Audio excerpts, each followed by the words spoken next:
Welcome to the Maria Liberati show, where food meets art, travel, and life. So what does food mean to you? Did you know that during the early Roman times, it was forbidden for women to drink wine? Wives who were caught by their husbands drinking wine could be killed if caught in the act. Well, my special guest today is Michelle Mandro, who is the creator of Women in Wine. And she's going to tell us all about this great organization and how they help women in the wine industry. And also, she's going to give us some great tips on wines to drink for the holidays. But did you know we're doing this interview because there's been so many wine holidays created throughout the year, but in November we have National Zinfandel Day, which is the third Wednesday of November, and the third Thursday of November is Beaujolais Nouveau Day, and Merlot Day is November 7th. So there you have a lot to celebrate. And how about this? Did you know that grapes are the most planted fruit all over the world? 1 ton of grapes can be produced into 720 bottles of wine. Most people don't realize this, but to quench their thirst, people drank wine instead of water centuries ago. During that time,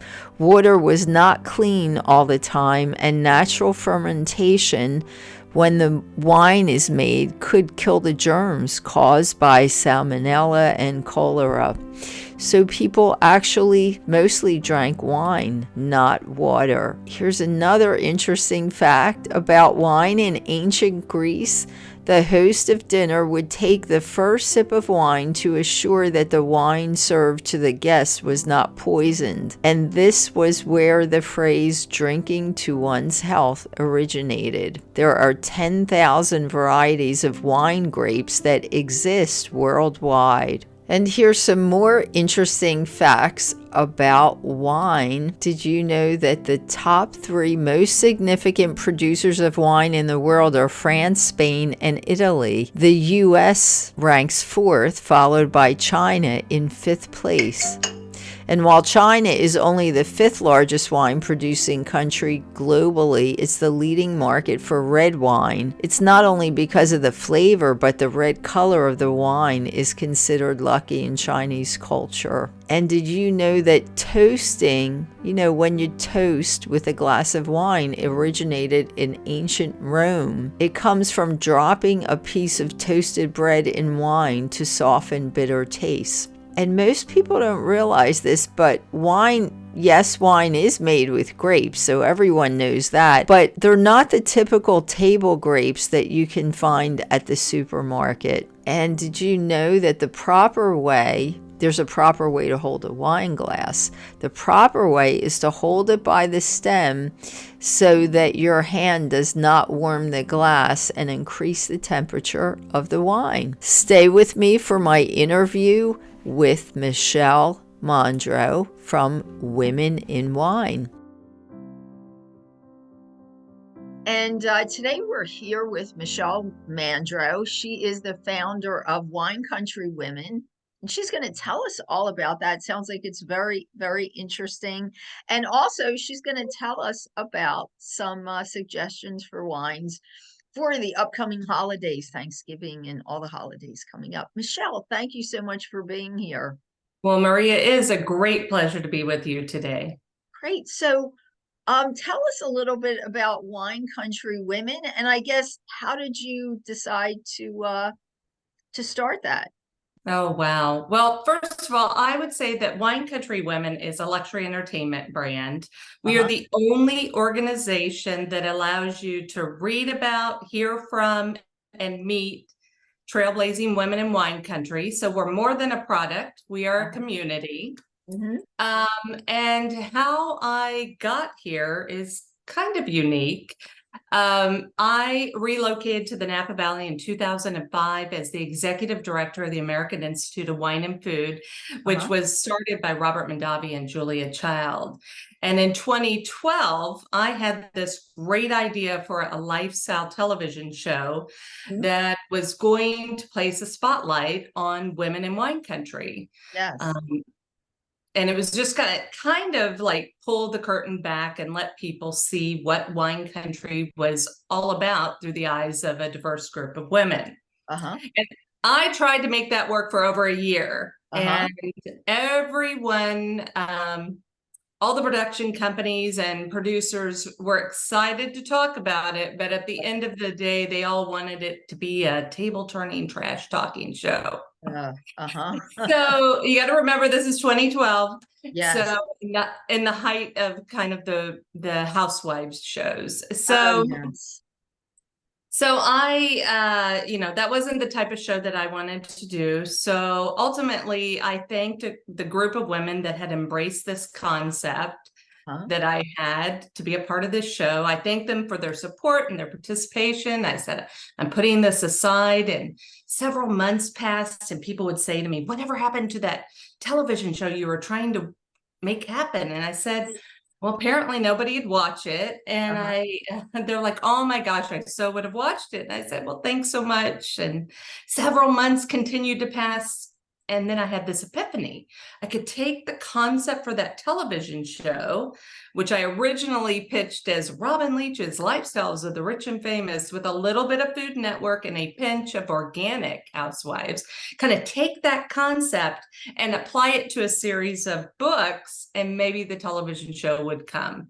So all of a sudden, out of the blue, I was creating this business called Wine Country Women.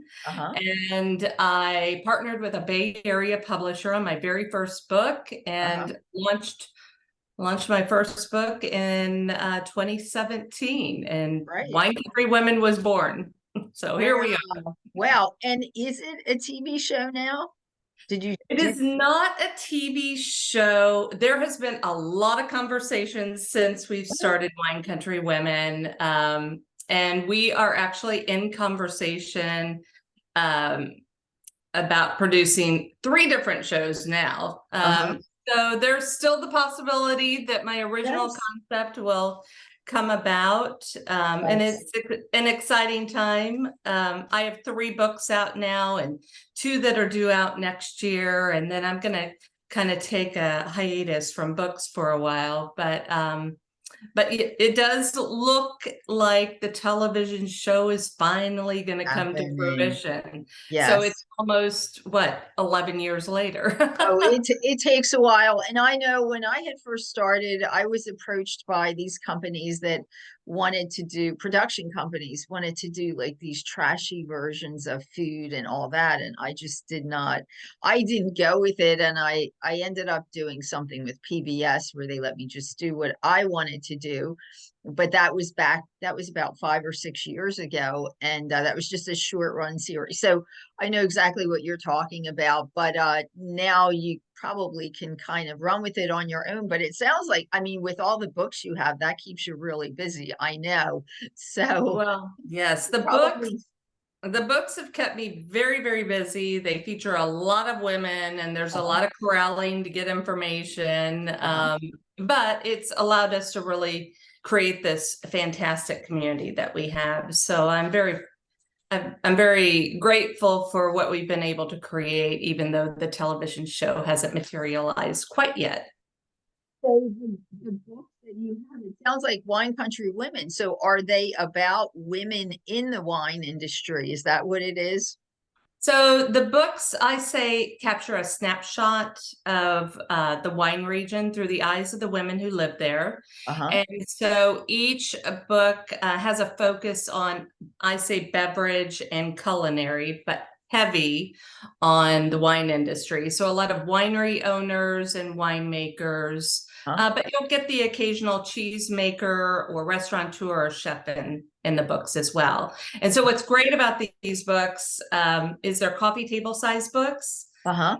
So they look great in your home, but they double as cookbooks. Oh, yes. Each woman is featured with a favorite family recipe and a suggested pairing. So the book is segmented out like a cookbook. So what's great for the consumer is they can look like a wine pro because they can create their own wine dinner at home by pulling a recipe and a pairing from each category. Wow, that sounds definitely great. And does each of your books like focus on a region, a specific region? Is that, okay. So I have two Wine Country Women of Napa Valley books.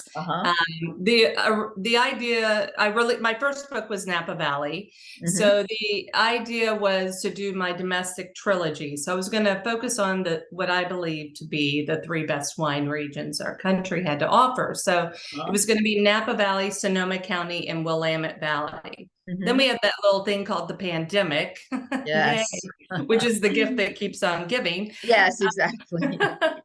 And I ended up creating a second edition of our Napa Valley book, which is basically a updated, condensed version of our first book. And then with my Willamette Valley book, I opted to bundle in Walla Walla. So now I've got this book with the longest title ever, Wine Country Women of Willamette Valley and Walla Walla. Say that a few times. Yes. And that's the third book in the trilogy. So that book comes out next spring. And then I have a completely different book, which is my fifth book that I'm very excited about, which is Wine Country Women Heritage Families. So it won't have recipes in it, but it is highlighting 50 women that are continuing their family's tradition of grape growing and or winemaking, which was established 50 or more years ago. So, we're celebrating these women whose families were really pioneers. And so it'll talk about a lot of traditions, anecdotal stories. And what I really love about this book is it's a worldwide. So I have women from all over the world. And, of course, up and down the West Coast domestically. So it's a very fun and exciting project. Oh, that's great. We actually lost the connection for a little bit. Did you say, when you said something about worldwide, did you say you also have women around the world in that book? Is that which around the world and around Wine the Country Women Heritage Families book features women from around the world. Okay. So, and again, we're celebrating these 50 women who are continuing their family's tradition of grape growing or winemaking, which was established over 50 years ago. So they were true pioneers. And so we've got France, Argentina, Italy, I think New Zealand also included in there, and then up and down the West Coast. So it's a worldwide, it's a book of women from around the world. Around the world. Oh, that sounds really interesting. So tell us about for the holidays coming up, any special recommendations for wines that you like to have at your holiday table? Well, personally, my go-to are sparkling wine, champagnes, and rosés. Yes. Because it's very hard to go wrong with any of those wines. They pair almost perfectly with anything that you're serving. So plus, sparkling wine and champagnes are celebratory anyways. So it always puts people in a festive mood. But if you want to get a little more specific, with Thanksgiving approaching, what's great with a good roasted turkey is a nice crisp Chardonnay or a really fruity Pinot Noir would be great to serve. And honestly, sometimes I like to give my family and friends, options. So I'll put both of those wines on the table and let them, experiment and find what pairs best for them. That's a great idea, because people don't realize sometimes, it's all subjective. I mean, there's rules to pairing, but everyone has a different taste kind of panel. So that's a great idea to let people to choose, what they like to pair with their meal. Definitely. And I think in this day, I was raised, white wines, white meats and seafood and red wines with red meat, and Right. that rule's kind of out the door now. Yes, it is. So you can really enjoy a fantastic Pinot with a roasted turkey, and I think have a good old time. Yes, definitely. But that's great. All great tips. Yes, I'm sorry. Go ahead. Well, I was just going to say, for folks who like to serve ham, a slightly off-dry Riesling or really fruity Zinfandel works Uh-huh. really nicely. So again, setting your table and having a couple of bottles and, toss in some sparkling wine there too. And I think you'll make everybody happy.